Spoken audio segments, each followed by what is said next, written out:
제19편 부도지 30회 한나라의 공국자 우와 김수로왕. 한나라 우는 단군왕검의 병권 담당자로 태호복귀 씨와 소호 금천 씨의 후손이라고 했습니다. 이분이 과연 우리 역사 속에 누구였을까요? 하왕조의 시조가 되는 우는 오제의 손자 중 한 명이다. 요의 시대에 우는 치수사업에 실패한 아버지의 뒤를 이어 순에게 추천받는 형태로 황하의 치수사업을 맡았고 공적을 이루어 크게 인정받았다. 순은 덕망이 높았던 우를 후계자로 생각하고 있었다. 순이 사망한 후 3년상을 치른 후 우는 순의 아들인 상균을 제위에 앉히려고 했지만 제후들이 상균을 순의 후계자로 인정하지 않았기 때문에 우가 제위에 즉위하였다. 양성을 도성으로 정했다. 우의 성은 사였지만 왕조 창시 후에 하우로 바꾸었다. 우는 즉위 후 잠시 동안 무기 생산을 그만두고 궁전의 대증축을 한동안 제고하였으며 관문과 시장에 걸려있는 여러 세금을 면제했다. 또한 지방의 도시를 만들었고 번잡한 제도를 폐지해 행정을 간략화했다. 이 결과 중국 안에서는 물론 밖에서도 조공을 청하러 오게 되었다. 또한 우는 여러 하천을 정비했고 주변의 토지를 경작해 초목을 육성하였으며 중앙과 동서남북의 차이를 기로써 사람들에게 나타냈고 옛 방식도 답습해 전국을 나누고 구주를 두었다. 우는 검약 정책을 취했고 스스로 솔선수범하였다. 죽서 기년에 의하면 45년 동안 제위에 있었다고 한다. 즉위 후 고요가 정치를 보좌하도록 했지만 고요의 사망으로 백익이 조정을 보좌하였다. 하우가 양성을 도성으로 정했다고 합니다. 이 지명을 분석해 봅시다. 경기도 양성의 군명을 적성 사법골 사파을이라고 합니다. 충청도 단양의 군명을 적산 단산이라고 합니다. 전라도 무주의 군명을 무주 적천 단천이라고 합니다. 적산에 있었던 것이 적성과 적천인 것은 지리의 기본 상식으로 적벽 적산과 단양 단산은 불굴적과 단으로 동일한 지명이 됩니다. 자, 그러면 상기에서 양을 적단이라고도 했으니 하우가 도읍한 양성은 단성이기도 합니다. 경상도 단성의 군명을 강성, 진성, 귀성, 적천이라고 합니다. 귀성이란 구지에 있었던 성으로 한나라 우가 우리 역사 속에 누구인지 아시겠는지요? 구지봉의 주인공 김수로 왕입니다. 밝은 불이 부도 제왕의 성을 양성, 귀성이라고 했습니다. 이곳이 구지이기도 합니다. 경기도 양성의 산천을 인용하면 천덕산 현서쪽 이리시점에 있는데 진산이다라고 했습니다. 황해도 황주의 군명을 제안, 용흥, 대룡, 성성, 천덕이라고 합니다. 양성의 진산 천덕산은 또한 황해도 황주의 군명이기도 합니다. 이곳 황주는 제왕의 성이 있었던 관중이라고 했습니다. 경기도 양성의 제형을 인용하면 고려 강호문의 시에 용성 깊은 지역에 외로운 성 있는데 고을 이름은 간이의 명자와 같다고 했습니다. 양성의 근처가 천황님이 계셨던 용성이라고 합니다. 전라도 남원의 군명을 용성, 고령, 대방이라고 합니다. 전라도 용담의 군명을 물고, 옥천이라고 합니다. 남원의 군명이 용성으로 남원, 남양은 천황님이 계셨던 동경의 경주라고 했습니다. 경주에 가까운 곳에 관중에 제왕의 성이 있었습니다. 자, 이제 한나라의 공국자 우의 분신인 김수로 왕의 발자취를 살펴보겠습니다. 수릉이라고도 한다. 김해 김씨의 시조이다. 탄생과 취직에 관하여는 상공유사에 실린 가락국기에 전해지고 있다. 아직 나라가 없던 때 가락 지역에서는 주민들이 각 촌락별로 나누어 생활하고 있었다. 42년 3월 하늘의 명을 받아 가락국의 구간 이하 수백 명이 구지봉에 올라가 하늘의 제사를 지내고 춤을 추면서 거부가 머리를 내놓아라. 그렇지 않으면 구워 먹으리라 라고 노래했다. 그랬더니 하늘에서 붉은 보자기에 쌓인 금빛 그릇이 내려왔는데 그 속에 둥근 황금색의 알이 6개 있었다. 12일이 지난 뒤 이 알에서 태어난 산의 아이들 가운데 키가 9척이며 제일 먼저 사람으로 변한 것이 수로였다. 주민들이 가락국의 왕으로 받들었고 나머지 아이들도 각각 오가야의 왕이 되었다. 수로는 즉위 관직을 정보하고 도읍을 정하여 국가의 기틀을 확립했다. 그리고 천신의 명으로 배를 타고 바다를 건너온 아유타국의 공주 허왕옥을 왕비로 삼았다. 157년을 재위하다가 죽었다. 아들 거동왕이 뒤를 이었다.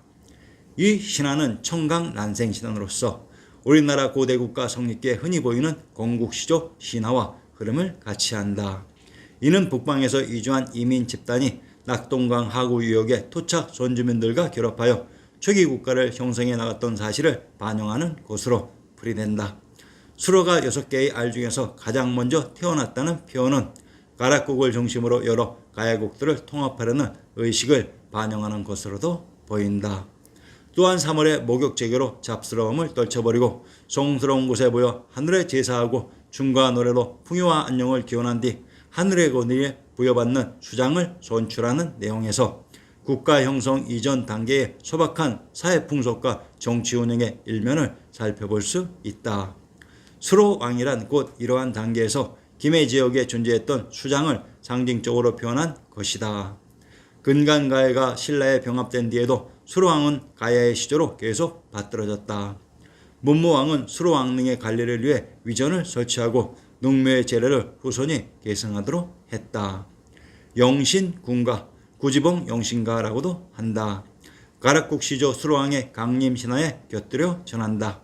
원래의 노래는 전하지 않고 다음과 같이 사구체의 한문으로 번역된 것이 삼국유사의 가락국기조에 기록되어 있다. 거부가 머리를 내놓아라. 만약 내놓지 않으면 구워 먹으리. 옛날 가락국 사람들이 구지봉에 모여 왕을 맞이하기 위해 흙을 파며 함께 불렀다고 하는데 이 노래의 해석은 사람에 따라 상당히 다른 견해를 보인다. 잡기를 쫓는 주문으로 보는 견해, 영신제의 절차 가운데 가장 중요한 희생무용에서 불린 노래라는 견해, 원시인들의 강렬한 성욕을 표현한 노래, 즉 여성이 남성을 유혹하는 노래로 보는 견해가 그것이다. 또 거북의 머리를 수로, 우두머리, 남근 등으로 해석하기도 하고 구워 먹겠다는 구절은 우두머리 선정을 위한 거북점의 점괘를 얻기 위해 거북을 굽겠다는 뜻 혹은 강렬한 욕망이 깃든 여성 성기 등으로 해석하기도 한다. 내용과 형식이 비슷한 노래로 신라 성도왕 때 바다 용에게 끌려간 수로 부인을 구출하기 위해 불렀다는 해가가 전해지고 있다. 참으로 소설을 쓰고 있습니다. 한국 난생 신화의 특징은 그들이 알에서 태어난 것이 아닌 관중의 제왕의 성이 있었던 부도인 아르야르 아라레 땅에서 영웅이 등장한 것을 알에서 태어난 것처럼 조작했다는 사실로서 김수로왕의 무대는 구지봉입니다. 이 지명을 살펴보겠습니다. 경상도 김해의 산천을 인용하면 귀지봉 부북쪽 삼리 지점에 있다. 왕부가 있었던 김해 금땅의 금송 가까운 곳에 귀지봉이 있었던 것입니다. 구지봉 귀지봉은 귀주 귀산에 있는 봉우리로 그곳에 있는 성이 하나라 우가 있었던 귀성인 것은 지리의 기본 상식입니다. 김수로왕의 무대 구주의 귀성이 왕부의 중심인 관중에 있었던 것으로 하나라의 도성 양성과 김수로왕의 무대 구주의 귀성은 동일한 장소였던 것입니다. 한나라의 공국자 우가 결국 가야의 김수로왕이었던 것입니다. 역사 속에서 김수로왕의 고향은 김해라고 나와 있지만 김해 김씨의 시조는 김수로왕이 아닌 소호 금천시입니다. 김수로왕의 고향을 하우를 통해 또한 밝혀보겠습니다. 두보 진주 동곡 시기 역해를 인용하면 우열에 대한 주를 인용합니다. 우열, 우임금의 구렬, 우임금이 발견하였다고 한다. 도시상주에 인용된 두옥 옛 주어에서는 5월 출추를 이용하여 우임금이 책을 숨겨둔 것을 증명하고 있다. 그러나 5월 춘추에서 기록하고 있는 곳은 회계에 있는 곳이다. 두보가 들른 곳은 촉의 송류로서 우임금이 태어난 곳이다. 하우인 김수로왕의 고향은 촉으로 관중의 구중궁궐의 터인 알터를 과양의 촉이라고 했습니다. 하우인 김수로왕의 고향이 이곳 관중이었습니다. 이곳에 계셨던 제왕이 바로 김씨의 시조이신 소호 금천입니다. 하우인 김수로왕은 이분의 직계우선입니다. 김수로왕은 김해 김씨의 시조가 아니라 소호 금천씨가 김씨의 시작이면서 김해 김씨의 시주였습니다. 반도의 김씨들 이 점 꼭 명심하시기 바랍니다. 환단고기 속의 한나라 우임금. 환단고기 속에서 한나라 우임금의 정체를 밝혀보겠습니다.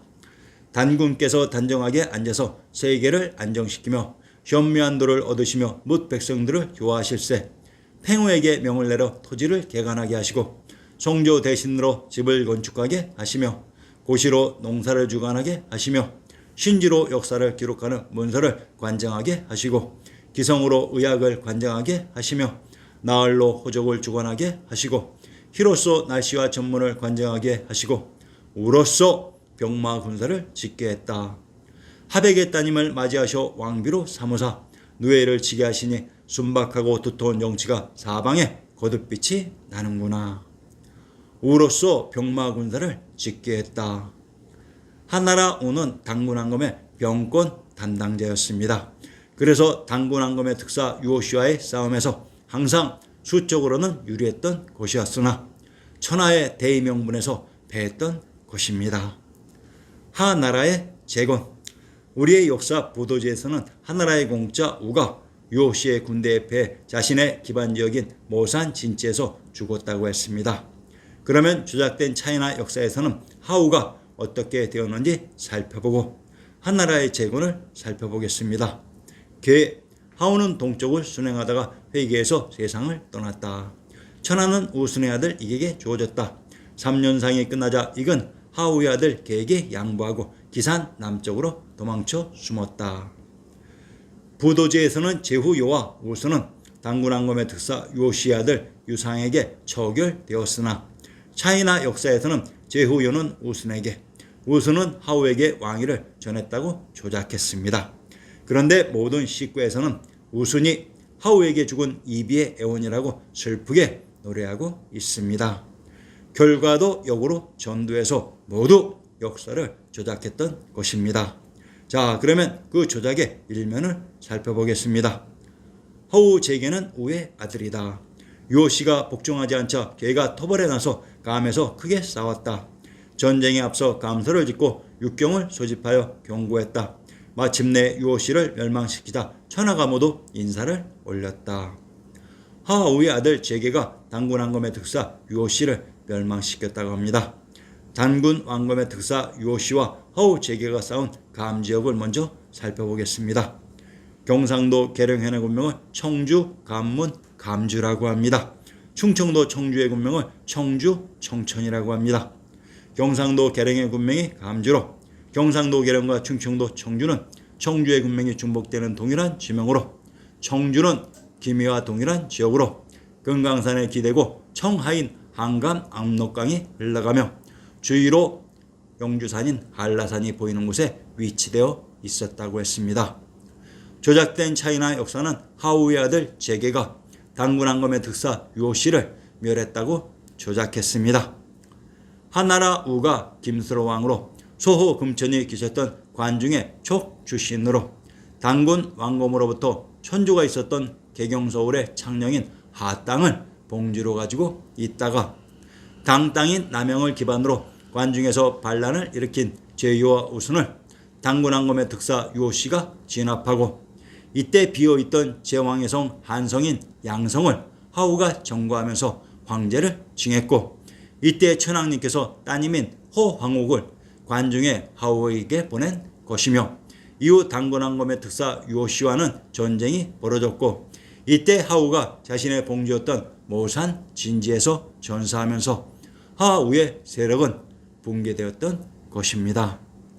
그리고 3세 단군의 시대 하우의 죽음 이후 이들 하족이 도탄에 빠진 것을 불쌍히 여긴 3세 단군께서 천조로부터 받은 황제의 징표 천부인을 천조와 한나라의 기반지였던 명지의 땅에 봉쇄하고 야인으로 돌아가면서 이들 단군왕검의 후손들은 추 고죽국의 주나라 세력으로 등장하는 것입니다.